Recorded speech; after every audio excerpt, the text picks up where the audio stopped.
So I spent yesterday traveling around the city of London, speaking with various entrepreneurs and asking them that one single dying question: how can we get this city back to work?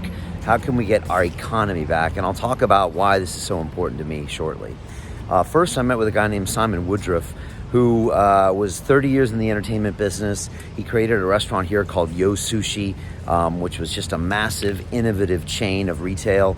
And then he went on to become one of the first dragons on Dragon's Den. I was actually on his houseboat in Chelsea, and he had some really sage advice for me. And then afterwards, I went to a coffee shop called Caffeine in Soho that has two branches, has been around for 11 years. And I spoke with Peter Dorr-Smith, and he talked about how he was pushing to get his business back in June, how he had to literally beg, borrow, and steal to get outdoor seating that's allowed him to keep one extra employee on, two extra employees on, and just keep some money coming in so he can stay alive.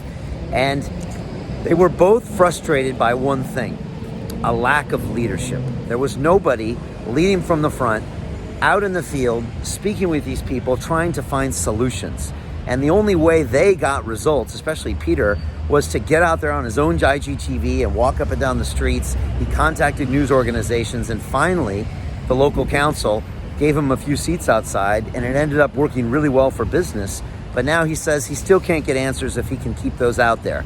He also is frustrated because, all the protocols he has to take for COVID, none of them seem science-based. They just seem whimsical, whatever a politician wants to say at any point in time. And we see this all the time. We see conflicts between local governments and national governments. We see conflicts between mayors and states and countries. We see places in the world that are on complete lockdown and others that aren't at all, and it has nothing to do with death rates. And don't get me started about cases, because that metric seems to mean a whole lot of nothing.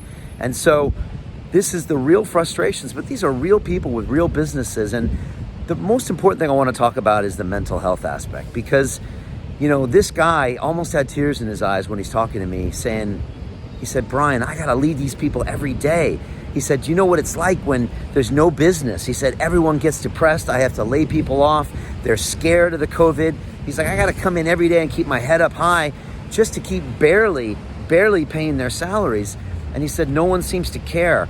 He said, the mental health toll is something that's hard to comprehend. And I'm going to be talking about that on Real Deal today, because I've been looking at some statistics, and it's even worse than I thought. And I just, it's bad. I mean, I think it's like 1 in 5 people here in London have had suicidal thoughts in July. I mean, it's bad. And I think that unless we can get this economy back and get some stability back in people's lives and some certainty, then it's going to get worse. And to actually see the numbers. I've had a lot of guests on, like Zach Bush and others, that have said, Greg Braden, that has said the mental health component is real.